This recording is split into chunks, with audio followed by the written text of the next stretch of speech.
What raise? Karen's voice cut through the conference room like a scalpel through flesh, her smile sharp enough to slice diamonds. I gave it to Jake.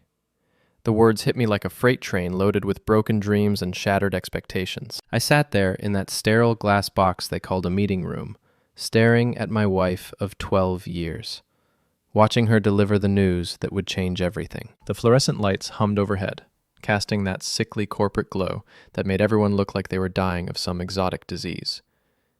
"Excuse me?" I managed to croak, my voice sounding foreign to my own ears. Jake Turner, that golden boy piece of work sitting across from me, had the audacity to look sheepish. "Sorry, Mark. I guess I forgot to mention it earlier." Forgot.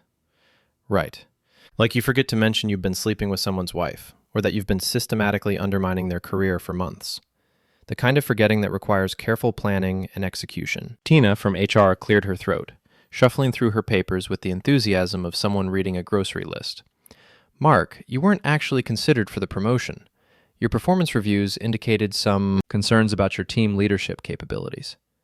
I felt something cold settle in my stomach, like I'd swallowed a block of ice. Performance reviews? What performance reviews? Karen leaned back in her chair, her perfectly manicured fingers drumming against the mahogany table. She was enjoying this. Every second of my humiliation was feeding some dark hunger inside her that I'd never noticed before. Or maybe I had noticed, and I'd just been too stupid to care. "The ones Jake and I compiled over the past 6 months," she said, her voice dripping with false sympathy. "We documented several instances where your judgment was questionable." The room felt like it was shrinking around me. These people, my wife, my supposed friend, the HR manager who'd always seemed pleasant enough, they were all staring at me like I was some kind of specimen in a jar. A failed experiment they were finally ready to discard. I stood up slowly, my legs feeling like they were made of lead. "So let me get this straight. My own wife, who happens to be my boss, has been building a case against me with my supposed friend Jake, who just happened to get the promotion I've been working toward for 3 years? Mark," Karen's voice took on that patronizing tone I'd grown to hate, "you're being dramatic. This is business." Business. Right. The same business that had us sharing a bed every night, splitting mortgage payments and planning vacations together. The same business that had me believing we were partners in something bigger than ourselves. Jake shifted uncomfortably in his seat. "Look, buddy, it's nothing personal. You know how these things work in corporate America. Sometimes the best man for the job isn't always the most obvious choice." Buddy. He called me buddy while twisting the knife deeper into my back. I wanted to reach across that table and show him exactly how personal things could get, but something held me back. Maybe it was the security cameras in the corners, or maybe it was the small voice in my head telling me that violence wouldn't solve anything. That voice was wrong, but I listened to it anyway. "You know what?" I said, my voice steadier than I felt. "You're absolutely right. This is business, and in business, sometimes you have to cut your losses." I walked to the door, my hand trembling slightly as I reached for the handle. Behind me, I could hear them whispering, probably already planning how to divide up my accounts and responsibilities. Vultures picking at a carcass that wasn't even cold yet. "Mark!" Karen called out, and I turned back to see her holding out a manila envelope. "Your severance package. You'll land on your feet. You always do." Always do. Like this was just another minor setback, another bump in the road of our perfect corporate marriage. Like the past 12 years had been some kind of dress rehearsal for this moment. I took the envelope without looking at it and walked out of that room, knowing I'd never set foot in it again as an employee. The hallway stretched out in front of me like a gauntlet, lined with curious faces and whispered conversations. Word travels fast in offices like this one. By lunch, everyone would know that Mark Evans had been cut loose, discarded like last week's coffee grounds. My desk looked smaller somehow, like it had shrunk in the 20 minutes I'd been getting executed in the conference room. I started packing my personal items, a few photos, a coffee mug with a chip in the handle, a small cactus that had somehow survived 3 years of neglect, the detritus of a career that had just gone up in flames. "Hey, Mark." Wes from IT appeared beside my desk, looking around nervously. "I heard what happened. That's rough, man." Wes was one of the few genuine people in this corporate wasteland, a guy who actually gave a damn about something other than his next performance review. He was also the kind of person who noticed things, technical things, digital footprints, The kind of electronic breadcrumbs that people leave behind when they think nobody's watching. "Yeah, well," I said, tossing my stapler into a cardboard box. "That's life in the big city." He glanced around again, then slipped something small and metallic into my box. "You might want to take a look at that when you get home. Just be careful, okay?" Before I could ask what he meant, he was gone, melting back into the maze of cubicles like he'd never been there at all. I looked down at the small USB drive nestled between my desk lamp and a stack of marketing reports that would never see the light of day. The elevator ride down to the parking garage felt like descending into hell, each floor marking another level of my personal inferno. The doors opened with a cheerful ding that seemed to mock my misery, and I stepped out into the concrete tomb where I'd parked my car that morning as a different person. A person with a job, a future, and a wife who supposedly loved him. The drive home was a blur of traffic lights and half-remembered streets. I kept replaying the scene in the conference room, looking for clues I'd missed, signs that this betrayal had been coming. But the truth was, I'd been blind to it all, willfully, stupidly blind. Our house sat on Maple Street like a monument to middle-class success. 2 stories of brick and vinyl siding, a 2-car garage, and a lawn that I'd spent countless weekends maintaining. It looked exactly the same as it had that morning, but something fundamental had changed. It no longer felt like home. It felt like enemy territory.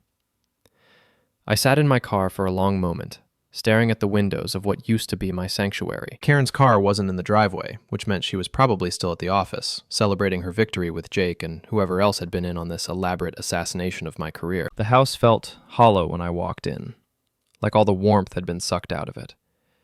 I dropped my box of personal effects on the kitchen counter and poured myself 3 fingers of bourbon, the good stuff we'd been saving for special occasions. Well, this was special, all right. Not every day you discover your entire life has been built on quicksand. The USB drive sat on the counter like a small black accusation, daring me to plug it in and see what secrets it contained. I knew I should wait, should think this through rationally, but rational thinking had gotten me exactly nowhere. It was time to try something different. I fired up my laptop and inserted the drive, my heart hammering against my ribs like it was trying to escape. The screen filled with folders and files, timestamps and metadata, a digital archaeology of betrayal that stretched back months. Email threads between Karen and Jake, discussing the Mark situation like I was some kind of problem to be solved. Calendar invites for meetings I'd never been told about. Planning sessions for my own professional execution. And photos, lots of photos. My hands were shaking as I clicked through them. Karen and Jake at restaurants I'd never been to, holding hands across candlelit tables. Karen and Jake in hotel rooms, their bodies intertwined in ways that made my stomach turn. Karen and Jake in my own house, in my own bed, while I was traveling for business. The bourbon burned going down, but not as much as the truth. This wasn't just about a promotion or a job. This was about 2 people who'd decided I was expendable, an obstacle to be removed from their path to whatever twisted happiness they thought they deserved. I closed the laptop and sat in the growing darkness of my kitchen, listening to the house settle around me. Somewhere in the distance, a dog was barking, and I could hear the faint sound of traffic on the main road. Normal sounds from a normal world that no longer included me. But as I sat there, something else began to grow alongside the pain and betrayal. Something cold and patient and calculating. They thought they'd destroyed me, written me off as just another corporate casualty. They had no idea what they'd actually done. They'd set me free. The next morning arrived with the kind of gray, drizzling rain that matched my mood perfectly. I'd spent most of the night going through Wes's files, mapping out the timeline of my wife's affair and my professional assassination. By dawn, I had a clearer picture of just how thoroughly I'd been played. Karen came home around midnight, slipping into bed like nothing had happened. She even had the audacity to kiss my forehead and whisper, "Good night," like we were still the happy couple from our wedding photos. I lay there pretending to sleep, listening to her breathe, wondering how long she'd been practicing this level of deception.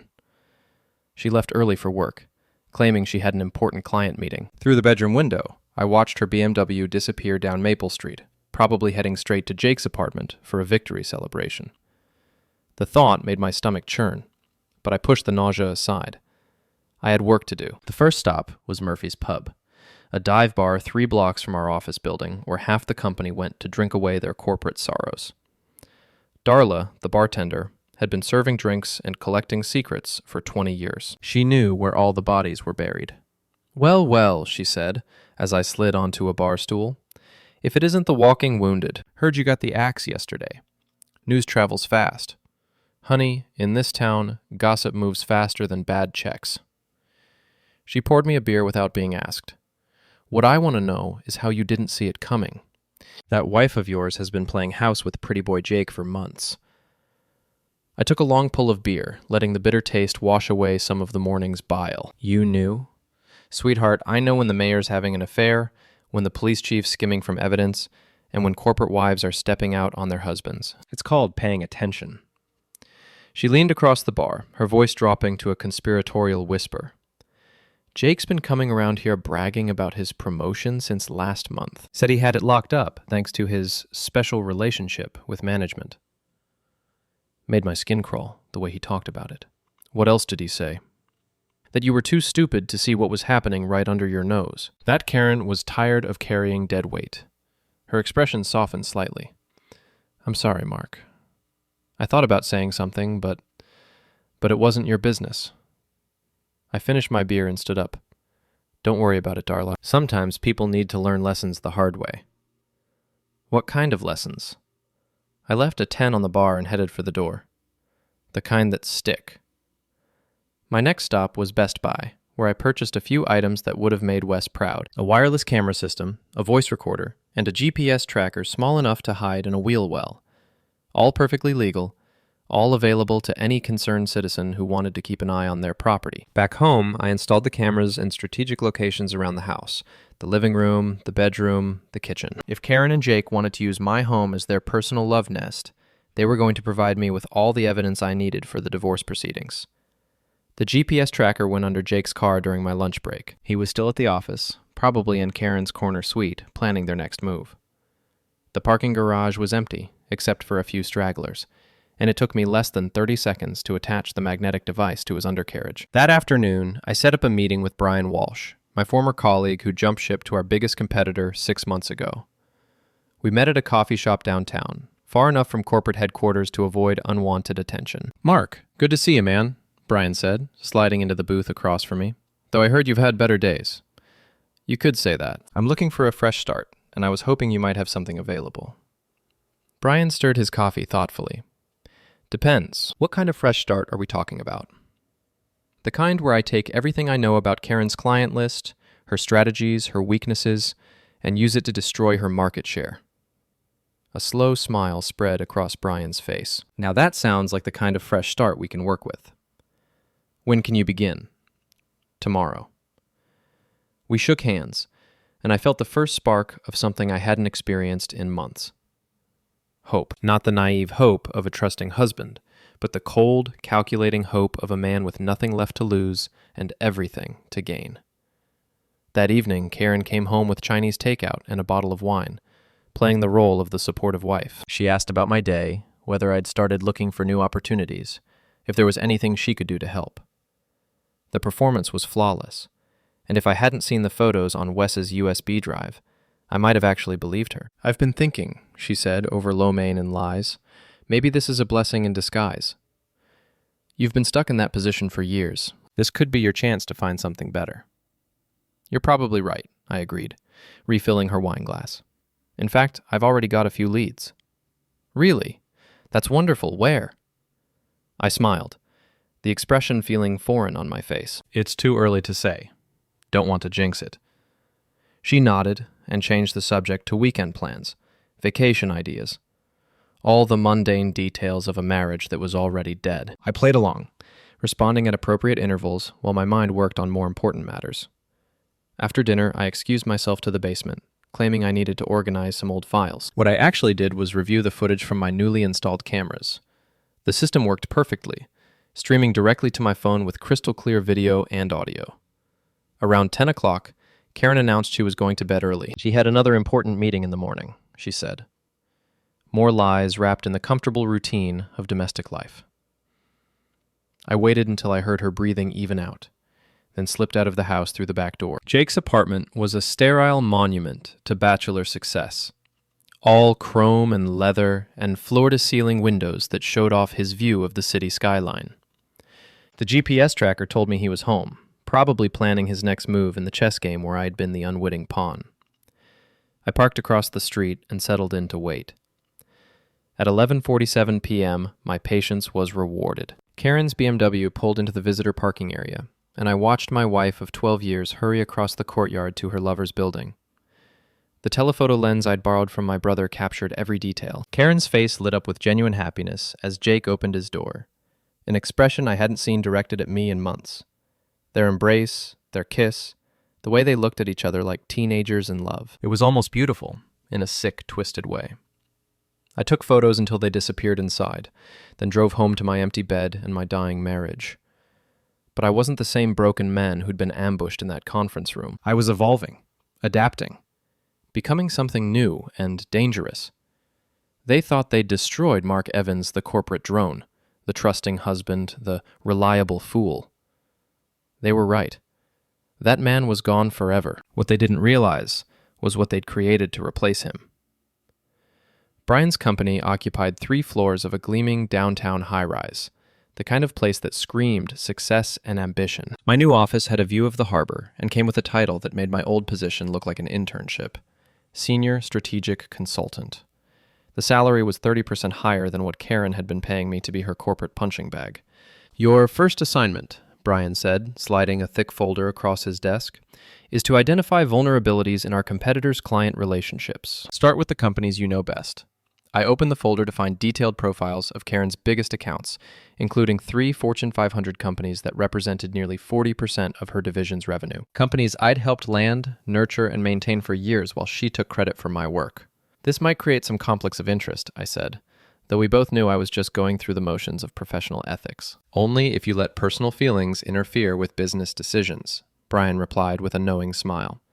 "I trust you'll maintain appropriate professional standards." Professional standards. Right. The same standards that had gotten me fired by my own wife while she screwed my replacement behind my back. I was learning that professional standards were a luxury I could no longer afford. My first target was Meridian Industries, a manufacturing company that had been with Karen's firm for 8 years.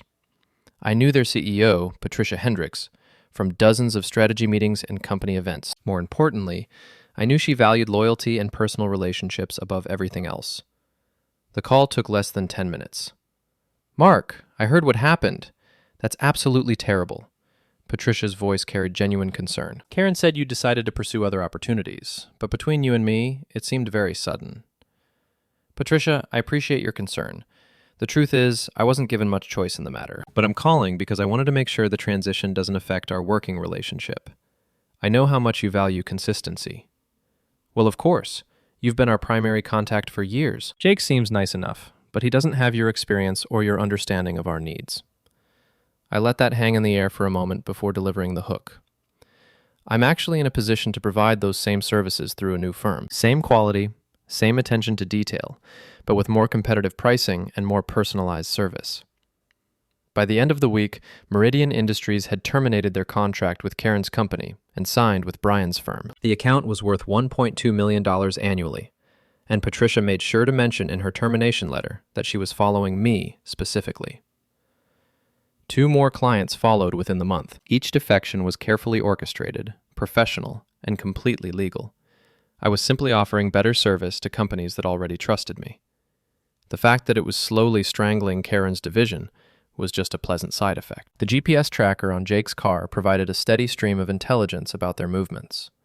Lunch meetings at expensive restaurants, afternoon visits to hotels downtown, late-night rendezvous at his apartment. I documented everything, building a comprehensive file that would be invaluable when the divorce proceedings began. But the real breakthrough came from an unexpected source: Jake's girlfriend. Gisela Martinez was a social media influencer with 200,000 Instagram followers and the kind of manufactured beauty that looked perfect in photos, but slightly artificial in person. She also had a temper and a vindictive streak that made her the perfect unwitting ally. I'd been watching Jake's apartment when she showed up unannounced one Thursday evening, just as Karen's BMW was pulling out of the parking garage. The timing was too perfect to be coincidental, so I decided to help fate along. The anonymous message was simple. Ask Jake about his Thursday night meetings with his boss. Might want to check the visitor logs at his apartment building. I sent it from a burner phone, along with a photo of Karen entering Jake's building the previous week. Then I sat back and waited for the fireworks. They didn't disappoint. Gisela's Instagram story that night was a masterpiece of social media destruction. Screenshots of text messages, photos of Jake and Karen at restaurants, even security footage from his apartment building's lobby. She tagged Karen's company, several mutual friends, and used hashtags that ensured maximum visibility. When your boyfriend's boss is more than just his boss, hashtag cheater, hashtag liar, hashtag homewrecker, hashtag corporate scandal. Within hours, the post had thousands of views and hundreds of comments. Karen's carefully maintained professional image was being torn apart by strangers on the internet, and there wasn't a damn thing she could do about it. I celebrated with a bottle of the good bourbon and watched the comments roll in from the comfort of my home office. Some people defended Karen, claiming it was just malicious gossip. Others shared their own stories of workplace affairs and corporate betrayal. But the damage was done. The story was out there, spreading through social media like wildfire. The next morning, Karen left for work earlier than usual, her face pale and drawn. She didn't say goodbye, didn't even acknowledge my presence. The confident, controlling woman who'd destroyed my career was starting to crack under pressure. At the office, my new office, I settled in to watch the fallout. Brian stopped by around 10 with coffee and a satisfied grin. "Heard there's some drama over at your wife's company," he said casually. "Something about inappropriate workplace relationships." Really? I hadn't heard.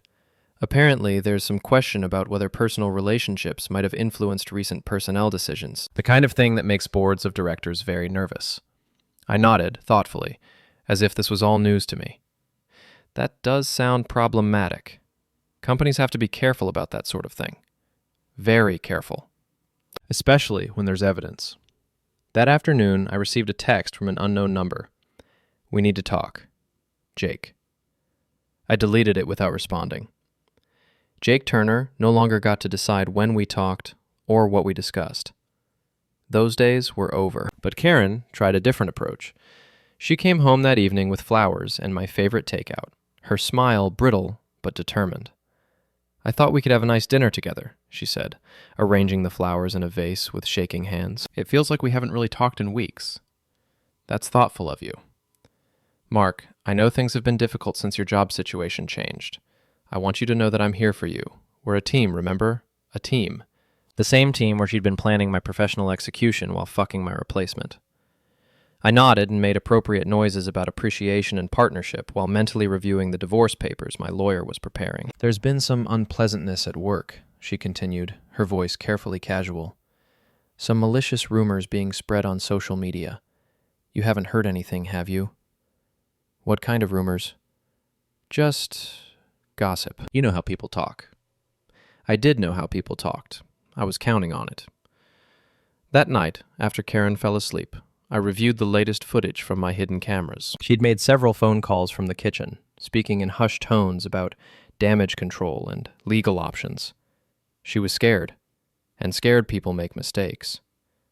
I was counting on that too. The next phase of my plan would require more direct action, more personal risk. But as I sat in my basement office, surrounded by evidence of betrayal and armed with the tools for revenge, I felt something I hadn't experienced in months. Excitement. The game was just getting started. The Riverside Festival was one of those community events that brought together corporate sponsors, local politicians, and regular citizens in a celebration of small-town values and big-city ambition. Karen's company had a booth near the main stage, complete with branded banners and promotional materials designed to showcase their community involvement.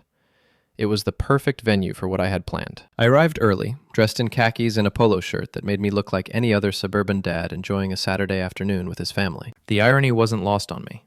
I was about to destroy my wife's reputation at an event celebrating community and togetherness. Karen and Jake were working the booth, all smiles and professional charm as they handed out branded stress balls and coffee mugs. They looked like the perfect corporate power couple, successful and confident, and completely unaware that their world was about to collapse. I positioned myself near the information tent, close enough to observe, but far enough away to avoid immediate recognition. The plan was elegant in its simplicity, and it relied on one of humanity's most reliable traits: curiosity about other people's secrets. At exactly 2 p.m., I approached the festival's Lost and Found booth, where a volunteer was sorting through the usual collection of forgotten items: sunglasses, car keys, a child's stuffed animal. "Excuse me," I said, holding out a manila envelope. "Someone dropped this in the parking lot. Looked important, so I thought I should turn it in." The volunteer, a well-meaning retiree named Bob, according to his name tag, accepted the envelope with a grateful smile. "That's very thoughtful of you. Let me see if there's any identification inside so we can return it to the owner." Bob opened the envelope and pulled out the contents: printed copies of text messages between Karen and Jake, photographs of them together at various locations, and a timeline documenting their affair alongside my termination. Everything was clearly labeled and professionally presented, like a legal brief or an investigative report. "Oh my," Bob muttered, his eyes widening as he flipped through the pages. This is quite something." "Is everything okay?" asked Mary, another volunteer who'd been organizing lost children's toys. Bob showed her the documents, and I watched their expressions change from curiosity to shock to something approaching righteous indignation. Within minutes, word was spreading through the volunteer network like wildfire. Hushed conversations, meaningful glances, and the kind of excited energy that comes from being the first to know a really good secret. I wandered away from the Lost and Found booth and positioned myself near the main stage, where the afternoon's entertainment was about to begin. The local high school marching band was setting up their instruments, and families were spreading blankets on the grass for the best viewing spots. It took less than an hour for the gossip to reach critical mass. I first noticed it in the way people were looking toward Karen's company booth. Sideways glances, whispered conversations, the occasional pointed finger. Karen seemed oblivious at first, still smiling and shaking hands like nothing had changed. But Jake was more perceptive. I saw him scanning the crowd with growing unease, his corporate smile faltering as he noticed the attention they were receiving. The breakthrough came when Patricia Hendricks, my former client who'd already jumped ship to Brian's company, approached the booth with several other business owners in tow. I was close enough to hear the conversation, and it was everything I'd hoped for. "Karen, hello," Patricia said, her voice carrying the kind of false warmth that preceded a public execution. "I was hoping we could chat about some recent developments." "Patricia, of course. What can I help you with?" "Well, there seems to be some interesting information circulating about your company's personnel practices. Something about personal relationships influencing professional decisions?" Karen's smile froze on her face. "I'm sorry, I don't understand." "Really? Because several people have mentioned seeing some rather detailed documentation about your relationship with Jake here, and how it might have affected certain employment decisions." Jake stepped forward, his face flushed. "Now wait just a minute. I don't know what you think you've heard, but I think what we've heard," interrupted another business owner, "is that you two have been having an affair while making personnel decisions that benefited your relationship at the expense of other employees. Is that accurate?" The conversation was attracting attention from other festival goers. A small crowd was gathering around the booth, drawn by the obvious tension and the promise of drama. Someone had their phone out, recording the confrontation for posterity and social media. Karen looked around desperately, realizing that her carefully controlled corporate environment had been replaced by something much more dangerous: public opinion in real time. "This is inappropriate," she said, her voice rising slightly. "This is a community event, not a place for business discussions." "You're right," Patricia agreed. "It's a community event, and the community has a right to know what kind of businesses they're supporting." That's when things got physical. Jake, his face red with embarrassment and anger, tried to step between Karen and her accusers. "That's enough. You people don't know what you're talking about." "We know enough," said Tom Bradley, another former client who'd been considering switching firms. "We know that Mark Evans got fired right after you got promoted. We know about your little hotel meetings. And we know that some people think loyalty and competence matter less than who you're sleeping with." Jake's temper finally snapped. He grabbed Tom by the shirt and shoved him backward, sending the older man stumbling into a group of teenagers who'd been watching the drama unfold. "Jake, no!" Karen screamed, but it was too late. The teenagers scattered, one of them falling and scraping his knee on the asphalt. His mother, a woman who looked like she'd been waiting her entire life for someone to give her an excuse to unleash hell, descended on Jake like an avenging angel. "You just assaulted my son, you corporate piece of garbage!" She swung her purse at Jake's head with surprising accuracy, connecting with a satisfying thunk that sent him staggering backward into the company's display table. Branded stress balls and coffee mugs scattered across the ground as Jake tried to regain his balance.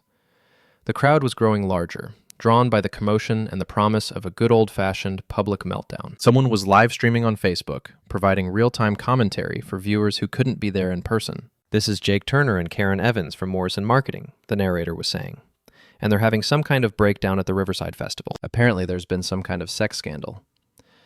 Karen tried to salvage the situation, but her corporate training hadn't prepared her for damage control in the middle of a public riot. "Please, everyone, let's calm down. This is all a misunderstanding." "The only misunderstanding," shouted someone from the back of the crowd, "is thinking you could screw over your employees and nobody would notice." That's when I decided to make my entrance. I pushed through the crowd with the kind of righteous indignation that only a wronged husband could muster, my face a mask of hurt and betrayal that wasn't entirely an act. "Karen? What's going on here?"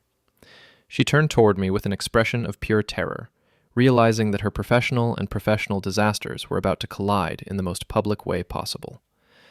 "Mark, I can explain." "Explain what?" "Explain why half the town is talking about you and Jake? Explain why there are pictures of you two all over social media? Or explain why I had to find out about my wife's affair from strangers at a community festival?" The crowd fell silent, sensing that they were about to witness something special. This wasn't just corporate drama anymore. This was personal, messy, and absolutely riveting. Jake, still dazed from his encounter with the purse-wielding mother, tried to intervene. "Mark, this isn't the place." I turned on him with 15 years of suppressed rage finally finding its target.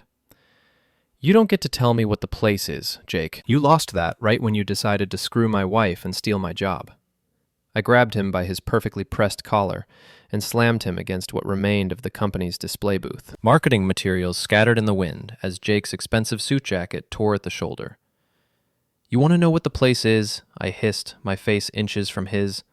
"The place is wherever I decide to have this conversation. And right now, I've decided that place is here, in front of everyone, so they can see exactly what kind of man you really are." Jake tried to push me away, but 12 years of marriage to a manipulative woman had taught me a few things about leverage and pressure points. I twisted his arm behind his back and forced him to his knees in the scattered promotional materials. "Mark, please," Karen was crying now, her makeup running in dark streaks down her cheeks. "Not like this." "Not like what, Karen?"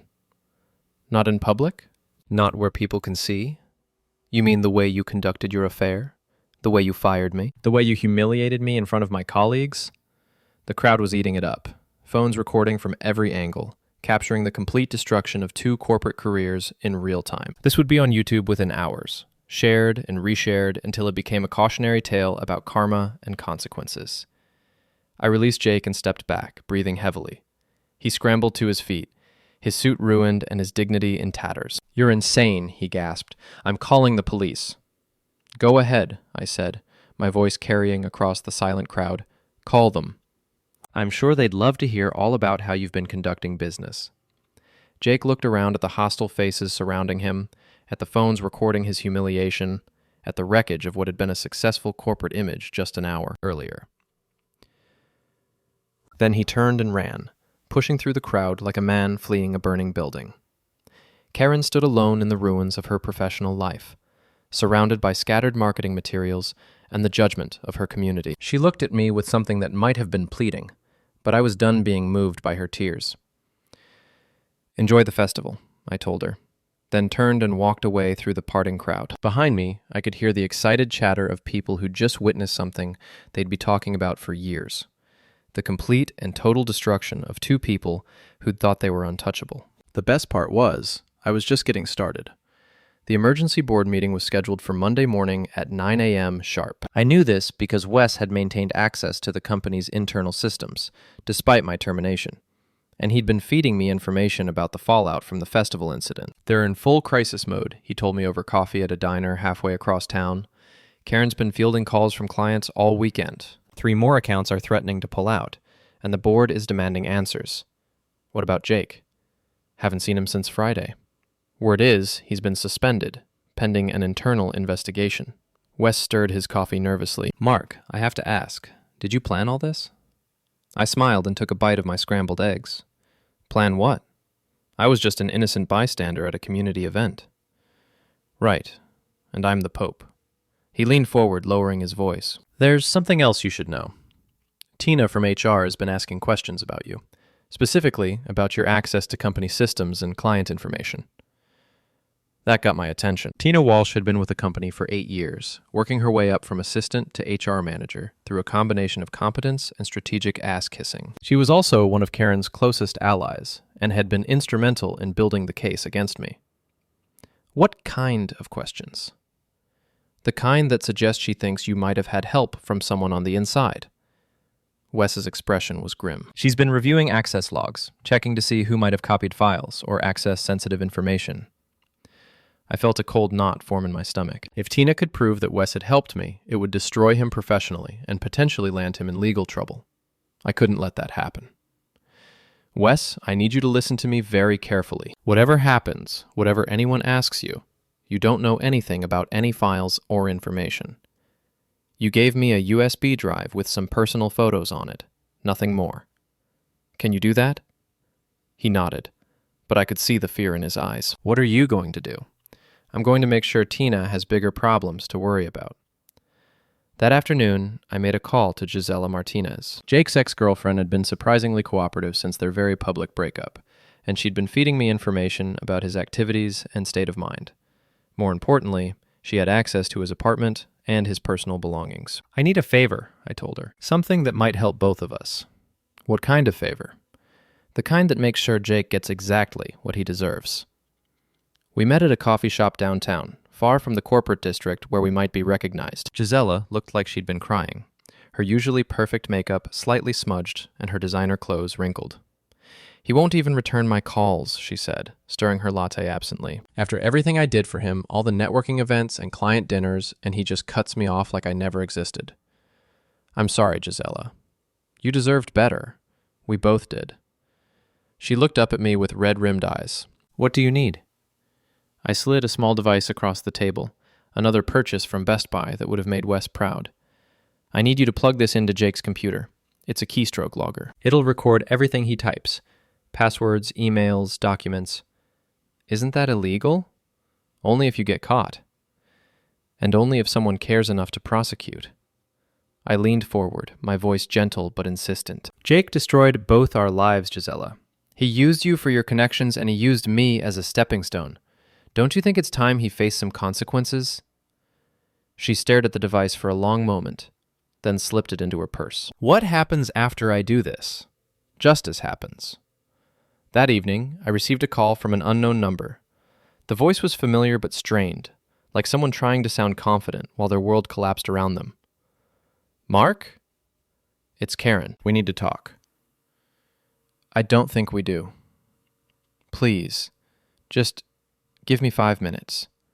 There are things you don't understand. Against my better judgment, I agreed to meet her at a restaurant downtown. Neutral territory.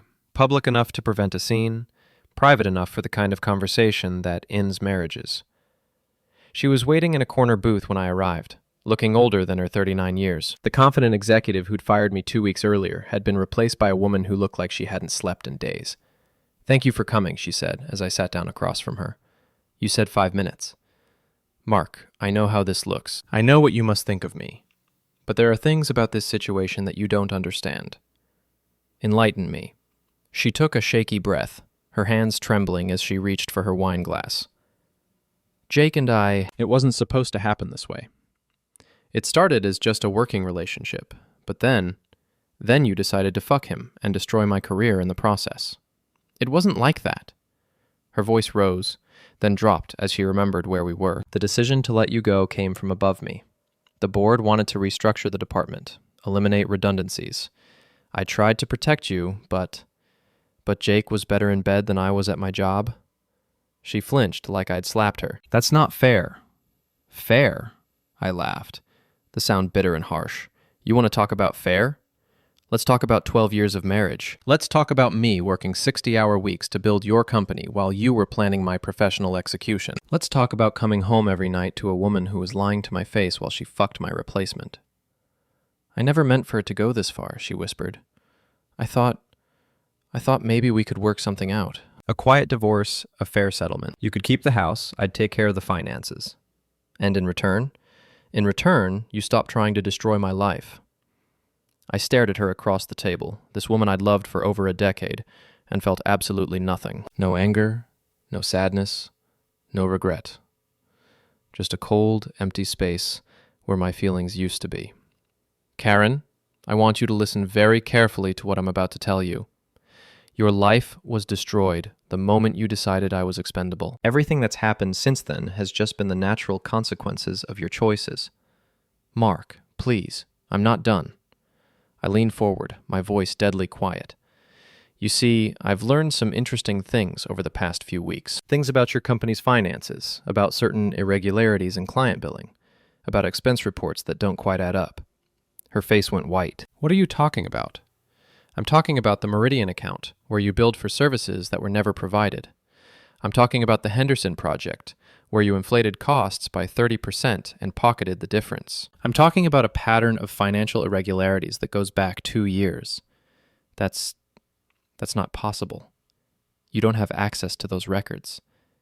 I smiled, the expression feeling like ice on my face. You'd be surprised what I have access to. You'd also be surprised how interested the state attorney general's office is in corporate fraud cases. The truth was, I didn't have evidence of any financial wrongdoing. But I didn't need evidence. I just needed Karen to believe I had it. And judging by her expression, she was believing every word. You're bluffing, she said, but her voice lacked conviction. Am I? Tell me, Karen. In all your scheming and planning and betraying, did you ever stop to think about what I might do if I found out? Did you ever consider that the man you married might not go quietly into that good night? She was crying now, silent tears streaming down her cheeks. What do you want? I want you to understand that this is just the beginning. I want you to know that every morning when you wake up, every client meeting you attend, every board presentation you give, I'll be out there somewhere, watching and waiting and planning your next humiliation. I stood up and dropped a 20 on the table. Enjoy your dinner, Karen. Enjoy it while you still can. As I walked away, I heard her calling my name, but I didn't turn around. There was nothing left to say to her, nothing left to salvage from the wreckage of our marriage. But there was still Jake to deal with, and thanks to Gisella's cooperation, I now had the tools to finish what I'd started. The keystroke logger had been working for 3 days, collecting passwords, emails, and documents from Jake's personal computer. What I found there was better than anything I could have hoped for. Jake Turner, it turned out, was not the golden boy he pretended to be. He'd been embezzling money from client accounts, skimming small amounts from multiple projects over the course of 18 months. He'd also been selling confidential client information to competitors, using his access to Karen's files to supplement his income. But the real prize was his correspondence with Tina from HR. They'd been working together, planning not just my termination, but Karen's eventual removal as well. Jake wanted her job, and Tina wanted the power that came with being his ally. She's getting sloppy, Jake had written in one email. The affair is making her careless. Give it another few months, and we can present the board with evidence of her unprofessional conduct. Then it's just a matter of positioning me as the obvious replacement. They'd been playing a longer game than I'd realized, using Karen's feelings for Jake to manipulate her into making decisions that would eventually destroy her career. I was just collateral damage in their larger scheme. The irony was delicious. Karen thought she was betraying me for love, but Jake was betraying her for ambition. They deserved each other, and they were going to get exactly what they deserved. I spent the weekend preparing my final move, gathering evidence and planning the perfect venue for Jake and Tina's downfall. It needed to be public, dramatic, and absolutely devastating. The annual company retreat was scheduled for the following Friday at the Riverside Hotel, the same venue where Karen and Jake had conducted several of their trysts. The entire staff would be there, along with board members and key clients. It was perfect. The Riverside Hotel's rooftop terrace offered a spectacular view of the city skyline, which made it the perfect venue for Morrison Marketing's annual company retreat. 200 employees, clients, and board members mingled on the outdoor deck, enjoying cocktails and catered appetizers while pretending to care about corporate synergy and team building. I wasn't supposed to be there, of course. Former employees don't typically get invited to company social events, but Brian's firm was one of the hotel's preferred vendors, and I'd arranged to be working a client consultation in the hotel bar that evening. Pure coincidence that I happened to be in the building when the festivities began. Karen looked exhausted as she worked the crowd, her smile brittle and forced as she made small talk with clients who'd been asking uncomfortable questions since the festival incident. She'd lost 12 pounds in the past 2 weeks, and her designer dress hung loose on her diminished frame. Jake was conspicuously absent from the main group, holding court near the bar with several junior executives who still believed his version of recent events. He'd managed to avoid formal discipline for the festival incident, but his reputation had taken a serious hit. The Golden Boy image was tarnished, and he knew it. Tina from HR was playing the role of supportive colleague, standing close to Karen and occasionally whispering what appeared to be reassuring words. She had no idea that her private correspondence with Jake was about to become very public. I waited until the formal presentations began before making my move. The hotel's AV system was controlled by a central computer in the conference room adjacent to the terrace, and it took me less than 5 minutes to connect my laptop to their network. The first slide appeared on the large screen just as Karen was beginning her quarterly review presentation. Instead of charts showing revenue growth, the screen displayed an email exchange between Jake and Tina from 3 weeks earlier. "Karen's becoming a liability," Jake had written. "The affair was supposed to make her more cooperative, but she's getting emotional and unpredictable. We need to accelerate the timeline." Tina's response was equally damning. "I can have the board review her performance metrics by month end. With the client losses and the negative publicity, it shouldn't be hard to build a case for removal." The terrace fell silent as 200 people read the emails projected in 24-point font. Karen stopped mid-sentence, her face draining of color, as she turned to look at the screen. "What is this?" she whispered, but her voice carried in the sudden quiet. The second slide was a bank statement showing transfers from client accounts to Jake's personal checking account. Small amounts, carefully timed to avoid detection, but adding up to over $40,000 in stolen funds. Jake pushed through the crowd toward the AV controls, his face flushed with panic. "Turn that off! This is some kind of mistake." "The only mistake," I said, stepping out of the shadows near the bar, "was thinking you could destroy people's lives without consequences." Every head turned toward me, and I felt the intoxicating rush of having 200 people's complete attention. This was my moment, the culmination of weeks of planning and preparation. "Ladies and gentlemen," I announced, my voice carrying across the silent terrace, "I'd like to introduce you to the real Jake Turner and Tina Walsh. Not the professional colleagues you think you know, but the scheming, manipulative parasites who've been feeding off this company for months." Jake lunged toward me, but 2 security guards stepped between us. The hotel staff had been expecting trouble. I'd made sure of that with a quiet word to the manager about potential disruptions. "You son of a bitch," Jake snarled. "You can't prove any of this." "Can't I?" I gestured toward the screen, where a new slide was displaying copies of forged expense reports with Jake's digital signature. "Funny thing about computer forensics, Jake. Every keystroke leaves a trail." Tina tried to slip away through the crowd, but Brian appeared beside her with a satisfied smile. "Leaving so soon, Tina? I thought you'd want to see the rest of the presentation." The next slide showed her correspondence with Jake about my termination, including detailed plans to fabricate performance issues and manipulate my personnel file. The smoking gun that proved my firing had been orchestrated rather than justified. "My God," whispered Patricia Hendricks, one of the board members. "Is this all real?" "Every document, every email, every bank record," I confirmed. "Jake Turner has been embezzling from client accounts while planning to frame Karen for his crimes. Tina Walsh has been falsifying HR records and manipulating personnel decisions. And Karen." I turned toward my wife, who was standing frozen in the middle of the crowd like a deer caught in headlights. Karen was just a useful idiot who let her emotions cloud her judgment. That broke her paralysis. She rushed toward me, her face contorted with rage and humiliation. "You bastard! You planned all of this!" "I planned exactly nothing," I said calmly. "I simply documented the truth about the people I trusted, the people who betrayed me." She raised her hand to slap me, but I caught her wrist gently but firmly. "Careful, Karen. There are cameras recording this. Wouldn't want to add assault to your list of professional failures." The crowd was buzzing with excitement, phones out, recording every moment of the confrontation. This would be all over social media within hours, shared and reshared until it became legend. Jake made another attempt to reach the AV controls, but the security guards restrained him. "This is illegal," he shouted. "You're violating privacy laws." "Actually," said a new voice from the edge of the crowd, We're conducting a criminal investigation. Detective Maria Santos of the Financial Crimes Unit stepped forward, her badge clearly visible. Behind her were 2 more officers and a representative from the district attorney's office. Jake Turner, you're under arrest for embezzlement and wire fraud. Tina Walsh, you're under arrest for falsifying business records and conspiracy. The terrace erupted in chaos as the arrests began.